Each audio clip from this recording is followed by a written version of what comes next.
Dear friends in Jesus Christ, the Bible reading is from the book of Genesis, chapter 9, verses 5 and 6.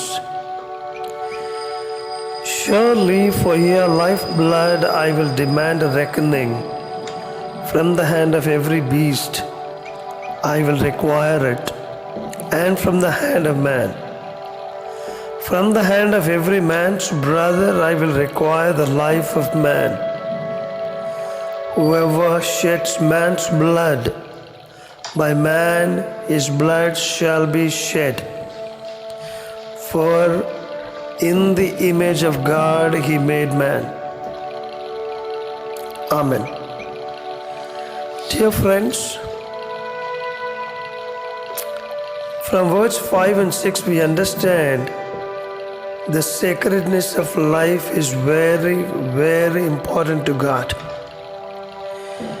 When God breathed the breath of life in us, we became a unique, spiritual, immortal, and intelligent creation after the image and likeness of God. To murder another person defaces this image and deprecates its value. Therefore, God commands, "You shall not murder." Exodus chapter 20, verse 13. Human life should be respected and reverenced. Not one should feel he has the right to shed the blood of another human being. Even abortion is far more serious than most people believe. The word require indicates that God was saying that He will actually pursue, in Hebrew, darash, or seek a man's life in payment for the life he has taken. We must not disrespect human life, but rather affirm the value and sacredness of it. Psalm chapter 8, verses from 4 to 8. 1 Corinthians chapter 12, verse 12.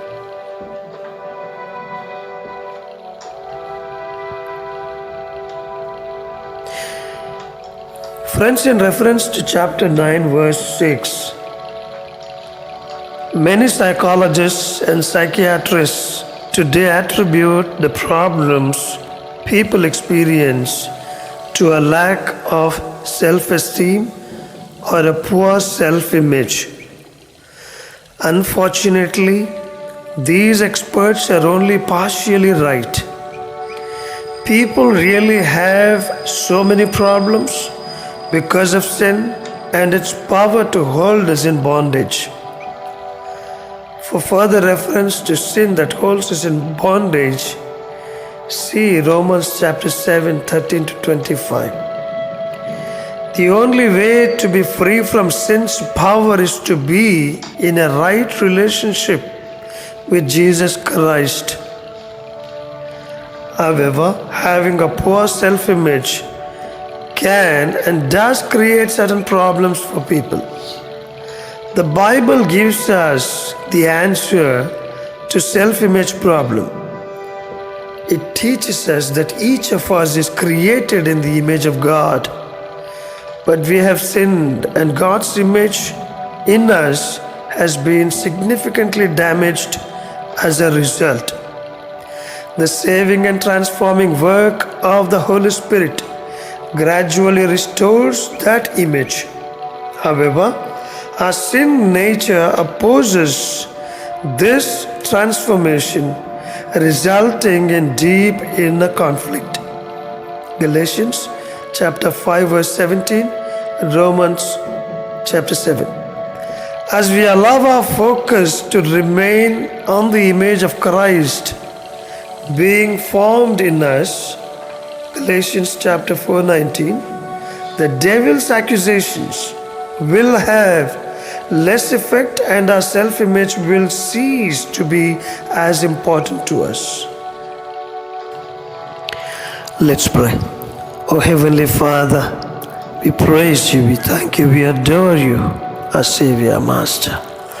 Thank you, Lord, for you have created us in your own image and likeness. Oh yes, Lord, we believe that you want us to be a faithful children. Thank you, Lord. Thank you, my Master, for your blessings of sacred life to which you give so much of importance. Have mercy on us, Lord, and forgive us. Forgive us, Lord, for we are so weak.